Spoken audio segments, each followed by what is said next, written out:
말씀을 봉독해 주셔서 감사합니다. 참 좋으신 우리 주님의 은혜와 평강이 오늘도 우리 모든 교우들과 함께 하기를 주의 이름으로 축원합니다. 아멘.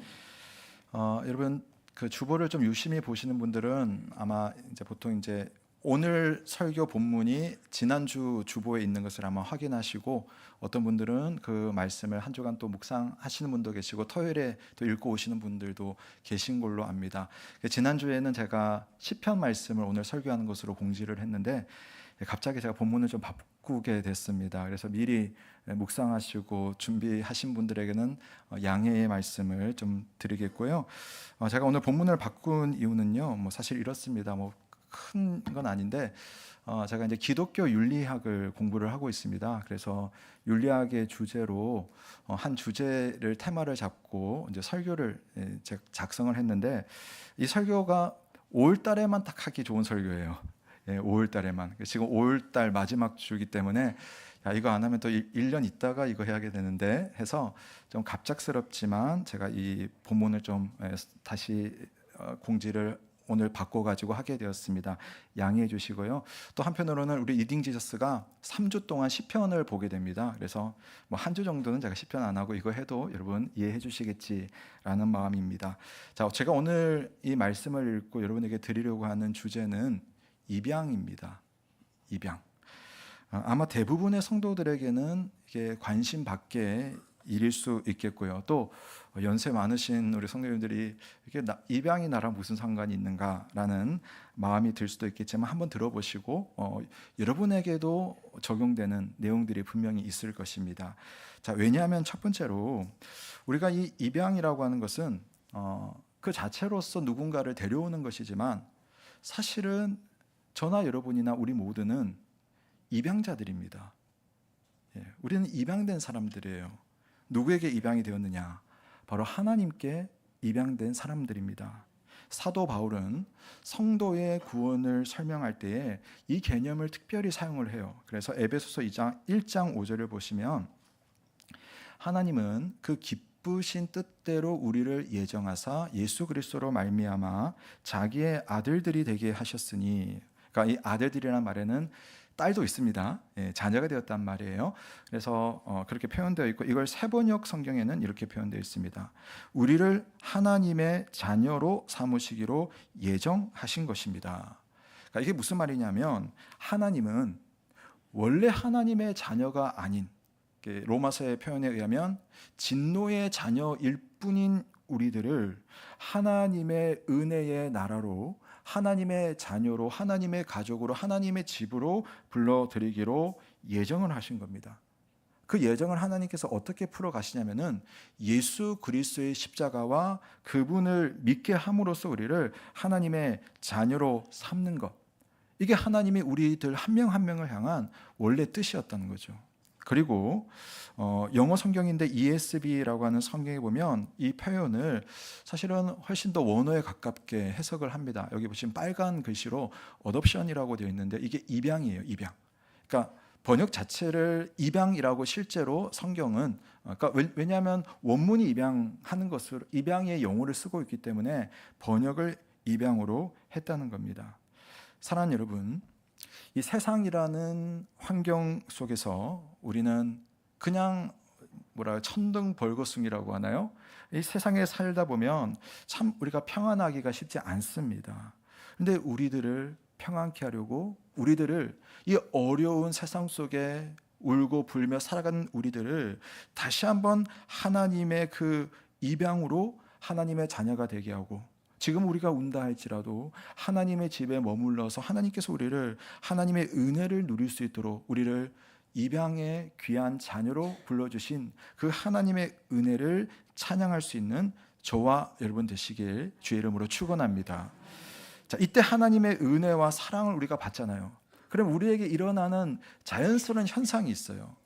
사랑을 많이 받은 사람은요, 그 표시가 있잖아요. 자연스럽게 사랑하게 됩니다. 하나님의 은혜를 많이 받은 사람은 자연스럽게 은혜가 표현돼요. 그게 교회 안에서 우리 성도들이 사랑하고 용납하고 또 이렇게 해주는 것이, 섬김이 바로 하나님께 사랑받은 증거이지 않습니까? 우리가 누군가를 마음으로 아끼고 가족으로 받아들이는 것은 하나님께서 우리들에게 주신 신의 성품이에요. 그래서 가족이 필요한 누군가에게 가족이 되어주는 것, 이게 교우관계잖아요. 그리고 가족이 필요한 누군가를 실제로 불러들여서 우리의 가족으로 삼는 것, 그 입양이잖아요. 그 입양이 뭐냐면은 결국 하나님께서 입양 가정에게는 하나님의 선한 뜻을 두신다라고 생각해도 여러분 크게 무리가 없을 겁니다. 오늘 우리가 함께 읽은 말씀에서는 한 아기가 입양되는 이야기가 나옵니다. 구약 성경에서 잘 알려진 이야기죠.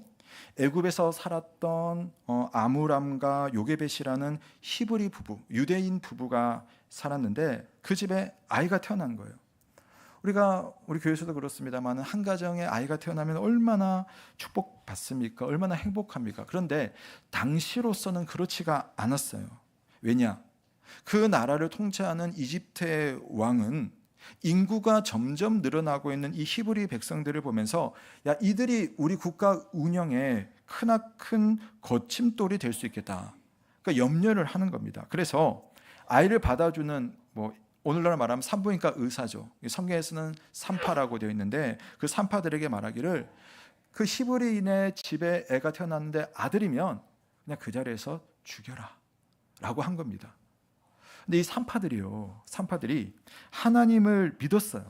하나님을 믿는 사람들의 특징은 뭐냐면은 생명을 소중하게 여기거든요. 그래서 그 애를 죽이지를 않는 거예요. 그러니까 이제 바로 이집트 왕이 추궁을 하니까 이렇게 이야기해요. 아니, 저희들이 애 낳으려고 도착을 딱 하면 도착하기 전에 이 사람들이 숭풍숭풍 낳는 거예요. 그리고 어떻게 할 수가 없어요. 그렇게 한 거예요. 그랬더니 이집트 왕이 또 다시 생각을 한 겁니다. 이제는 더 강력한 명령을 내리기를 출산하는 집에 가장들이나 또 당사자에게 말하기를 아들이 태어나면 반드시 나일강에다가 애를 버려버려라 라고 출산하는 집에다가 그 가혹한 명령을 한 겁니다. 자, 아므람과 요게벳의 이야기라고 했잖아요. 이 사람들이 어떻게 했습니까? 그 명령에 저항을 하는 겁니다. 그 말을 듣지를 않아요. 자, 그 이유에 대해서 오늘 본문은 아주 의미심장한 표현을 하는데요. 출애굽기 2장 2절에 보세요. 한번 같이 읽어보겠습니다. 시작.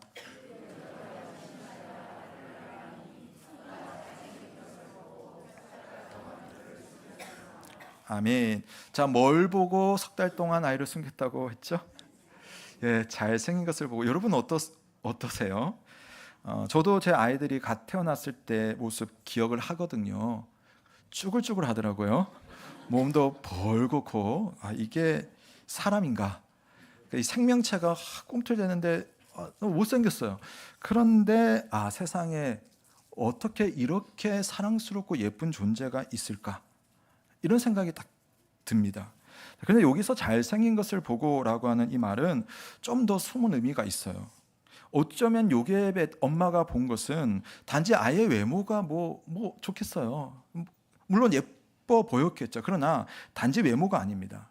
성경의 창세기 1장 2장을 보시면 하나님께서 세상을 창조하시는 장면이 나와요. 세상을 창조하신 하나님께서 그 세상을 바라보시면서 어떻게 여겼다라고 성경이 되어 있죠? 보시기에 좋았더라. 우리를 보고는 보시기에 사람을 보고는 심히 좋았더라. 이게 좋았다는 말이 토브거든요. 그러니까 같은 단어가 이 출애굽기나 창세기에 기록이 되어 있어요. 물론 이제 단어만 같습니다만은 자, 그것을 우리가 또 어떻게 알 수 있냐면은 사도행전 7장 20절 말씀에 보면 그때 모세가 낳는데 하나님 보시기에 아름다운지라 이렇게 되어 있어요. 모세가 태어났을 때 물론 요게벳이 보고 그 아이의 잘생긴 것을 보았다라고 출애굽기는 되어 있지만 사실 그 순간에 누가 그 장면을 보고 있냐면은 하나님께서 보시는 거예요. 한 아이가 이 세상에 태어날 때 하나님께서 그 생명의 그 소중함을 보면서 당신의 형상으로 만드신 그 꿈틀꿈틀대는 그 생명 같지 않은 그 생명을 보면서 하나님은 보시기에 아름다웠더라 라고 말을 하는 겁니다. 그러니까 요게벳도 아마도 아이를 사랑의 눈으로 보는 동시에 하나님께서 주신 아들로 또 하나님 주신 그 믿음의 눈으로 본 것이라는 거죠. 여러분, 새 생명에는 하나님의 사랑이 모두 담겨 있는 겁니다. 소중하지 않은 인생이 없어요. 근데 안타깝게도 이렇게 잘생긴 아이가 바로의 정책에 의해서 생명의 위협을 받는 겁니다. 악은 하나님께서 기뻐하시는 그 아름다움을 미워합니다. 악은 생명에 대해서 그 생명을 쭈그러뜨리고 사라지게 만드는 것으로 항상 작용을 하는 겁니다. 그래서 여러분, 우리가 세상에 아이 하나를 사랑하고 지켜내는 것 그 자체가 하나님의 선하신 뜻에 동참을 하는 겁니다. 여러분, 한 생명을 지키는 일이 쉽지만은 않죠. 아이의 부모는 오늘 석 달을 숨겼지만 그 이상은 어려웠어요. 막 울어대니까. 그러니까 위태로웠습니다. 아이의 목숨도 위험하게 되고 가족 전체의 안위도 담보할 수가 없었던 거예요. 그래서 안타깝지만 결정을 내려야 됩니다. 비록 아이를 사랑했고 아이를 키우고 싶었지만 결국 100일 된 아이를 나일강에 흘려보내야 했습니다. 자, 이 장면을 표현한 우리 CCM 노래 중에 요게벳의 노래라는 찬양이 있거든요. 근데 우리 지난주 일부 예배 때 마침 우리 향유옥합 중창단이 이 찬양을 했어요. 그래서 제가 2부에 좀 불러가지고 좀 하면 좋겠는데 제가 차마 그러지는 못했고 가사만 좀 알려드릴게요. 이런 내용의 가사입니다. 근데 아기를 낳고 이제 흘려보낼 때의 모습. 작은 갈대 상자, 물이 새지 않도록 역청과 나무 진을 칠하네. 어떤 마음이었을까 그녀의 두 눈엔 눈물이 흐르고 흘러. 동그란 눈으로 엄마를 보고 있는 아이와 입을 맞추고 상자를 덮고 강가에 띄우며 간절히 기도했겠지. 정처 없이 강물에 흔들흔들 흘러내려가는 그 상자를 보며 눈을 감아도 보이는 아이와 눈을 맞추며 주저앉아 눈물을 흘렸겠지. 요게벳이 사랑하는 아이를 지키기 위해서 눈물로 만들어낸 그 갈대 상자에 아이를 실어서 강물 위 갈대 사이에다가 두었어요. 물론 이 찬양은 흘려보낸다고 했지만 실제로는 흘려보낸 것이 아니라 갈대 사이에다가 안전하게 어쨌든 딱 놓아둡니다. 그러나 버린 거죠. 버리지 않기 위해서 버려야 했던 떨리는 마음, 우리가 이 말씀 속에서, 이 찬양 속에서 발견해 볼 수가 있습니다.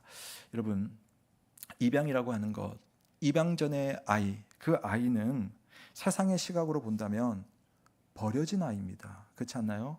부모로부터 버려진 아이입니다. 그래서 불행하다 생각합니다. 그래서 그 아이를 낳은 엄마나 아빠가 세상에서 얼마나 비난을 받는지 모릅니다.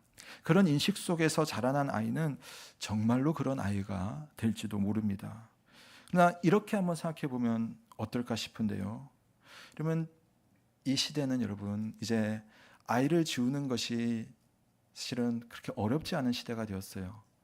이때는 버렸다고 한다면 지금은 의료기술로 그렇게 할 수가 있지 않습니까? 그런데 그 아이가 다른 선택지가 아닌 이 세상에 나왔다는 사실, 그 아이가 차가운 길바닥에서 안타까운 마지막을 맞이하지 않고 누군가의 보호 아래에 들어왔다는 그 사실, 버려졌지만 어쩌면 지켜진 아이가 아닐까라는 생각을 해보게 됩니다.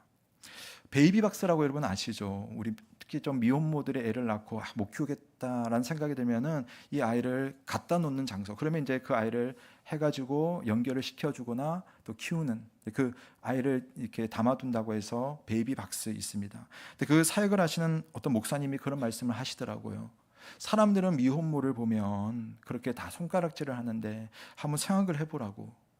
미혼모가, 그 어린 여자가 아이를 낳는 것이 이게 어떤 마음이겠냐고. 그가 아이를 낳기까지 엄청난 갈등 속에서 결단을 한 것이고 나름의 노력을 한 것이고 또 아이를 이렇게 키울 수 없어서 베이비박스까지 데리고 왔지만 그 자체가 안타깝지만 나름으로 할 수 있는 최선의 사랑이고 또한 차선의 선택이었다는 겁니다. 아이를 키울 수 없다고 생각한 엄마가 차선으로 선택한 지킴의 노력이 참 아이러니하게도 버림이었던 거죠. 그러나 하나님께서는 그 한 여자의 마음 한구석에서 일하심으로 그 아이를 지켜내게 하셨습니다. 그러므로 이 땅에 우리가 쉽게 버렸다라고 생각되는 그 아이들을 향한 하나님의 지키심과 그 부모의 지킴과 그 하나님의 사랑이 그 아이 한 명에게 담겨 있는 것입니다. 사랑하는 여러분, 이 땅에 태어난 모든 아이는 어떤 방법으로든 하나님의 보호로 지켜진 생명입니다. 오늘날 참 감사하게도 우리 어머니와 아버지 밑에서 또 편안하게 자라는 아이도 있고, 또 한부모 밑에서도 자라야 되는 아이가 있고, 또 부모 없이 할아버지나 할머니 아래서 또 자라야 되는 그런 경우도 있고, 또 그것도 아니라 보육원으로 가야 되는 그런 아이들도 있습니다. 그러나 그 모든 아이들 중 소중하지 않은 아이는 없고, 그 안에 계획을 가지고 있지 않은 그런 하나님의 계획이 없는 아이가 없다는 것입니다. 왜냐? 그 아이는 하나님 보시기에 아름다운 아이이기 때문입니다. 오늘 말씀으로 다시 돌아와서 갈대 상자에 누워있는 아이는 최대한 안전하도록 나일강 갈대 사이에 두었습니다. 성경은 그 장면을 마치 영화의 한 장면처럼 그려놓았는데요, 2장 4절을 보시면 그의 누이가 어떻게 되는지를 알려고 멀리 섰더니, 그러니까 누나가 멀리서 봐요. 그러니까 할 수 있는 것이 아무것도 없습니다. 그냥 지켜볼 뿐입니다. 어쩌면 위험할 수도 있죠. 나일강에 뭐 악어도 있다고 하던데 얼마나 위험합니까? 그런데 신기한 일이 생겼습니다. 갈대 상자를 누군가가 발견을 한 거예요. 바로 이집트의 왕 바로의 딸 공주였습니다. 이 안타까운 비극을 만든 주인공, 그 왕의 딸이 이 비극의 피해자인 아기를 발견한 것, 이건 단순한 우연이 아닙니다. 공주는 이 아이가 히브리 사람의 아기라는 것도 알아봤습니다. 그렇다면 왕 아버지의 생각이 뭔지를 알기 때문에 사실은 가장 합당한 것은 아이를 죽게 만드는 거죠. 아니, 그것도 아니라면 적어도 손 내밀지 않으면, 관여하지 않으면 그만이잖아요. 내버려 두면 충분할 일이었습니다. 근데 여러분 어떻게 했는지 성경 말씀 한번 보실까요? 출애굽기 2장 5절부터 6절 말씀에 보면, 바로의 딸이 목욕하러 나일강으로 내려오고 시녀들은 나일강가를 거닐 때에 그가 갈대 사이에 상자를 보고 시녀를 보내어 가져다가 열고 그 아기를 보니 아기가 우는지라 그가 그를 불쌍히 여겨 이르되 이는 히브리 사람의 아기로다. 그러니까 이 애한테 어떻게 해야 될지를 분명히 알았어요. 그런데 자 10절 말씀으로 넘어가 보면, 그 아기가 자라매 바로의 딸에게로 데려가니 그가 그의 무엇이 되었다고요? 아들이 되니라. 상자를 열어본 순간 아기가 자지러듯이 울고 있었어요. 근데 그 울고 있는 아기를 본 공주의 마음은 참 불쌍한 마음이었어요. 참 이상하지 않습니까? 모든 과정이 우연이라고 하기에는 너무나 신기한 일이에요. 결국 공주는 아기를 데려가서 키우면서 자기 아들로 삼습니다. 맞습니다. 지금 입양을 한 거예요. 그 과정 속에 보면 아이의 실제 엄마 요게벳이 들어와서 젖을 물려주고 아이를 키우는 일에 관여하는 것까지 우리가 볼 수가 있습니다. 여러분, 이 세상의 모든 모순 속에는 우리가 알지 못하는 하나님의 수순이 있어요. 왜 세상은 이렇게 될까? 왜 내 인생은 이렇게나 꼴까? 왜 나는 나의 부모님으로부터 이 정도밖에 받지 못할까? 왜 내 자녀에게 줄 수 있는 것이 이렇게 없을까? 어찌 보면 모순 같은 세상이지만 이 모순 속에도 여러분, 그 자녀를 향한, 그런 나를 향한 하나님의 수순, 하나님의 계획과 뜻과 순서가 있다는 사실을 믿으시기를 바랍니다. 이 일련의 과정을 우리가 뭐라고 할 수 있겠습니까? 우리가 뭐 할 수 있는 것이 뭐가 있겠습니까? 그러나 하나님의 은혜가 하나님의 자녀를 길러내고, 하나님의 은혜가 죽을 수 있는 그 아이를 하나님의 계획 속에 붙들어내고 인도하신다는 그 사실을 믿으시기를 주님의 이름으로 축원합니다. 여러분, 하나님은요 우리에게 그랬잖아요. 사랑의 대상이 될 수 없는, 자격이 없는 사람들, 바로 그런 우리들을 특별한 소유라고 미리부터 말씀하셨습니다. 그런 우리들을 사랑하시고 당신의 자녀로 삼으려고 당신의 가장 사랑하는 아들 예수 그리스도를 십자가에 못 박아 죽게 하셨어요. 여러분, 그런 일을 여러분 할 수 있는 사람이 세상에 어디 있습니까? 나는 죽을 수 있지만 내 자녀를 내어줄 수 있는 그런 부모가 어디 있겠느냐는 거죠. 하나님이 그렇게 하셨습니다. 왜? 우리를 당신의 사랑하는 자녀로 불러내시기 위해서, 우리를 입양하시기 위해서 하나님이 그 사랑을 베풀어 주셨습니다. 여러분, 우리가 누군가를 사랑할 수 있는 것은 바로 하나님의 사랑으로 인해서입니다. 혹 교회 안에서도 마찬가지예요. 교회 안에 우리 아이들이 많잖아요. 청소년들, 청년들이 있습니다. 그들을 보면서 내 마음속에 참 귀하다, 참 고맙다, 이 아이들을 어떻게 좀 잘해줄 수 있을까? 여러분, 이것은요 하나님의 마음인 거예요. 하나님의 그 마음, 하나님의 은혜가 우리 모두에게 지금도 있다는 사실, 그리고 하나님께서 한 아이를 향한 하나님의 계획이 있다는 사실, 우리의 마음과 우리의 눈에 들어올 수 있기를 주의 이름으로 축원드립니다. 입양 이야기를 좀 하고 있는데요. 여러분, 배우 차인표 씨랑 신혜라 씨 아마 잘 아실 겁니다. 너무 유명한 분이시고요. 아주 신실하고 너무 좋은 크리스찬으로 유명하지 않습니까? 그분들도 아이들을 입양을 했습니다. 이미 다 공개된 이야기이기 때문에 설교 예화로 한번 써보는데요. 그분이 입양한 가정을 제가 라디오로 한 몇 달 전에 들은 적이 있어요. 배우 신혜라 씨가 보육원에 봉사를 이렇게 꾸준히 다녔는데, 하루는 이제 봉사를 하고 들어왔는데 자꾸 집에서 한 아이가 자꾸만 이렇게 떠오르는 거예요. 그래서 그 아이의 눈빛이 자꾸만 아른거립니다. 그래서 이후에도 보육원 봉사를 갔다가 집에 돌아오면 자꾸만 그 아이가 마음에 쓰이는 거예요. 근데 이 착한 사람이 어떤 생각이 들었냐면은, 아이고, 그 보육원에 아이들이 얼마나 많은데 내 마음에는 왜 편견처럼, 뭐 편견이라고 해야 될까요? 어떤 그런 마음이 내 속에 자꾸만 들어올까? 왜 한 아이가 자꾸만 생각이 나는 걸까? 그래서 그것 좀 지우고 다 같이 사랑하려고 그 마음을 자꾸만 가졌는데 그게 안 되는 거예요. 다녀올 때마다 그 아이가 생각이 납니다. 그래서 그 남편과 이야기를 나누는 거예요. 그리고 나서 남편과 깊이 대화를 하면서 기도하기 시작한 거예요. 혹시 하나님께서 우리에게 주시는 아이가 아닌가? 그래서 입양을 놓고 기도를 했답니다. 그리고 그 아이를 결국은 데리고 와서, 그 아이는 자기가 입양 가정이라는 것을 알아요. 그런데 가슴으로 낳은 아이라는 그 표현에 걸맞도록 얼마나 사랑하며 얼마나 행복하게 지낸다는지.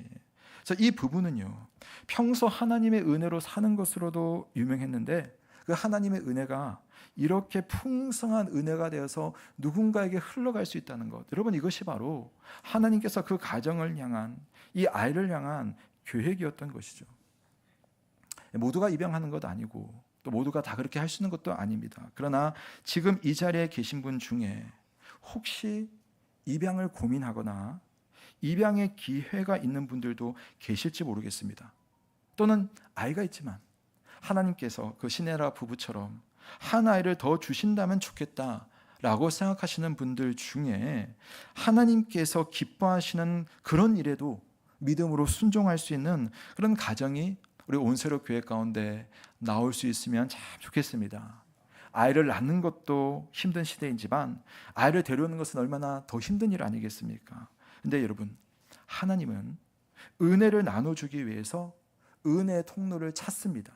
그것이 입양의 가정이든 또 부부가 있는 가정이든 홀로 키우는 가정이든 또는 부모가 없지만 그 아이 한 명 키우려고 우리 온 가족들이, 온 어른들이 수고하는 그런 가정이든, 그곳에 하나님께서는 그 아이를 향한 계획을 가지고 그 가정에 은혜 주시고 그 아이에게 은혜 주신다는 사실을 믿으며 믿음에 합당한 모습으로 하나님 앞에 순종하시는 저와 여러분 되시길 주님의 이름으로 축원합니다.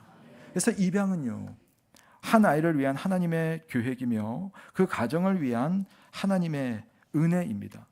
어쩌면 다 우연 같겠죠. 애가 누구를 만나고 또 그 아이를 데려오는 것은 다 어찌 보면 우연입니다. 그러나 어쩌다가 일어나는 일은 우리에게는 없어요.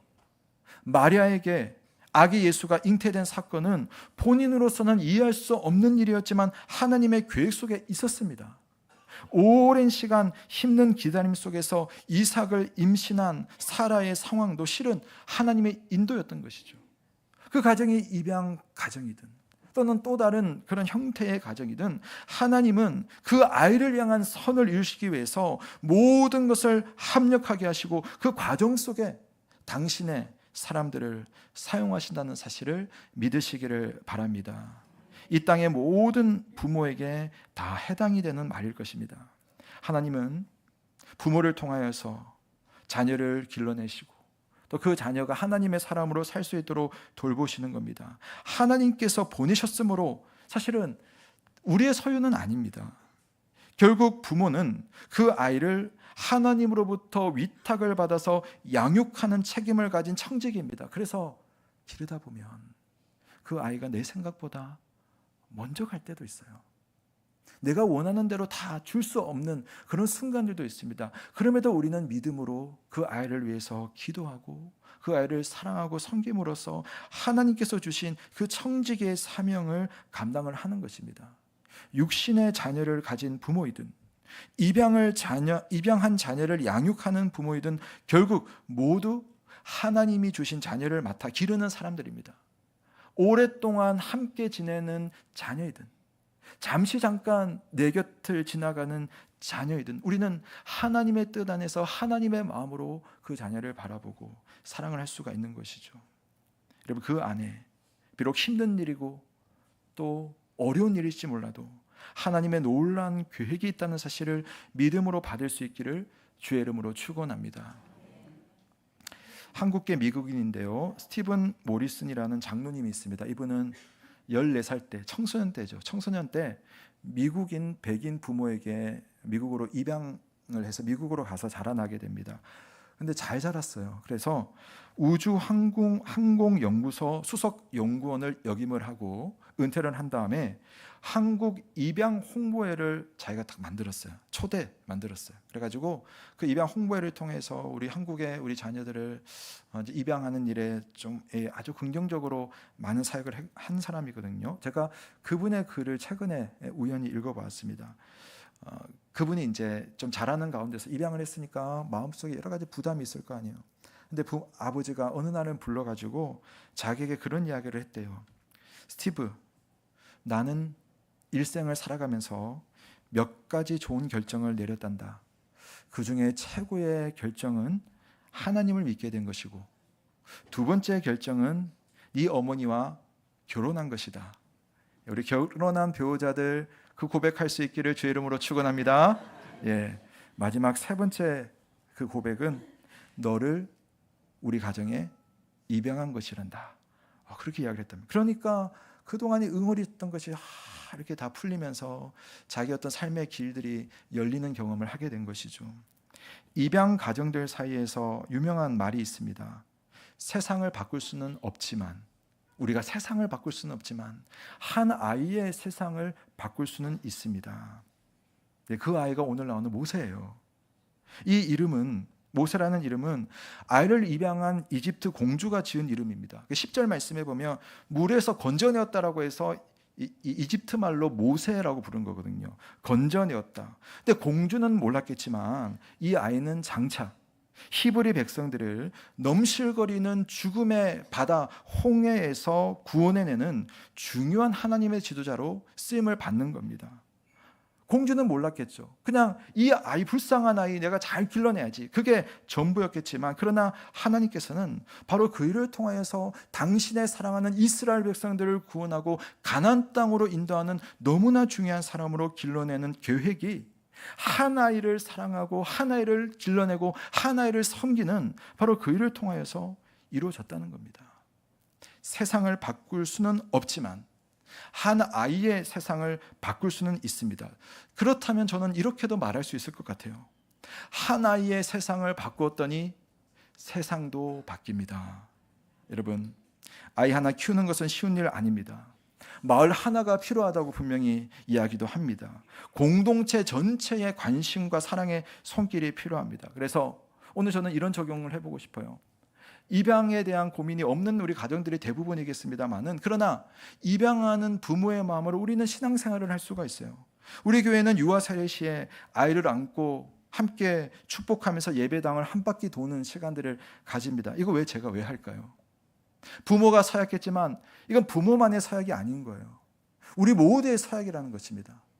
하나님께서 그 가정에 주신 자녀이지만 그들만의 자녀가 아니라 우리 온 세력의 모든 공동체가 귀하게 여기고 함께 사랑하고 섬기고 기도해야 되는 그런 아이가, 그 아이라는 것을 확인하기 위해서 제가 여러분 사이에 한 바퀴 뺑 도는 그런 시간들을 가지는 겁니다. 그러고 보니 우리는 입양의 정신으로 교회의 자녀들을 사랑하고 돌보고 있는 겁니다.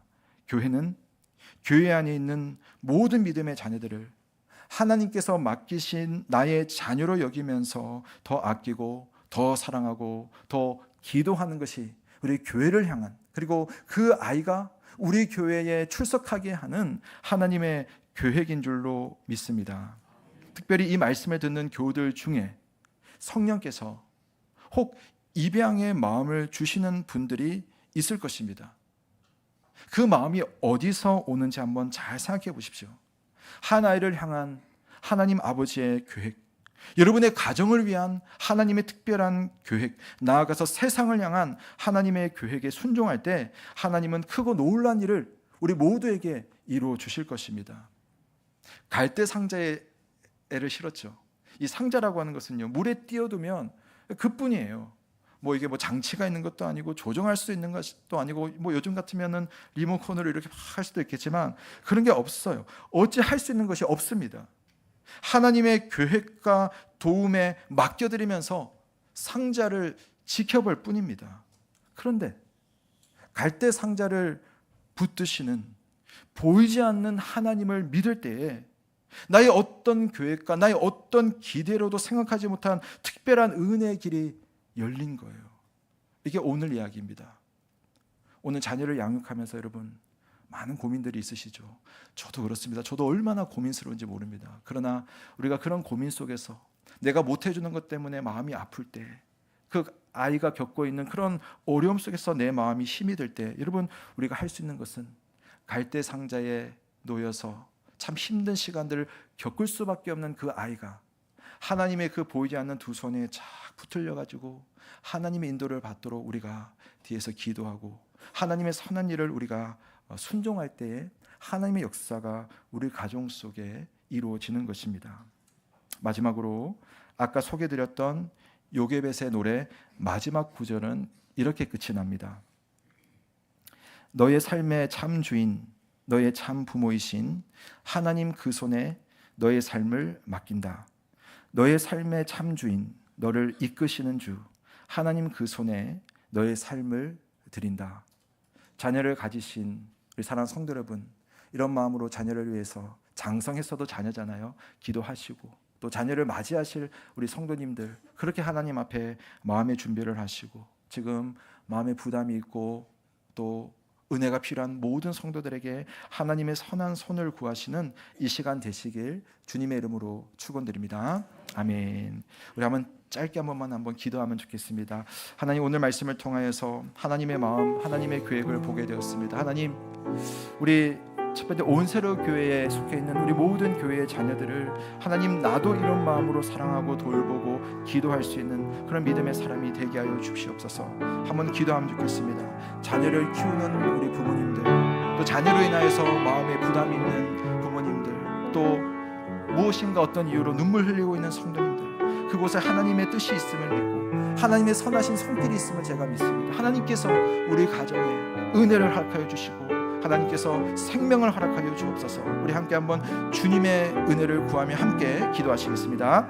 살아계신 하나님 아버지, 오늘 하나님께서 말씀하신 그대로 믿기를 원합니다. 하나님, 우리를 선하게 이끄시고 돌보시는 그 하나님께서 우리를 향하신 그 능력으로, 그 자비로서 우리에게 함께 하실 것을 믿사오니 주님 은혜를 베풀어 주옵소서. 우리 온세로교의 모든 사랑하는 자녀들이 참된 하나님의 은혜와 사랑을 경험할 수 있는 그런 우리 가정들이 다닐 수 있도록 허락하여 주시고 은혜를 베풀어 주시고, 무엇인가 하나님 자녀를 향하여서 하나님 아픔과 슬픔과 또 괴로움과 눈물이 있는 우리 성도들의 가정마다 하나님 위로하시고 세임 주시고 생명 주시고 은혜 주시고 좋은 것으로 채워주시는 그 하나님을 만나게 하여 주옵소서.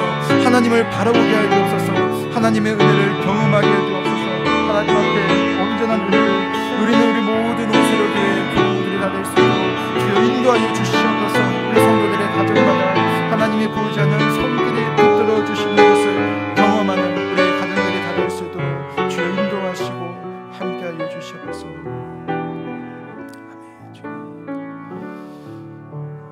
주님, 오늘 우리에게 주신 말씀 말씀 감사드립니다.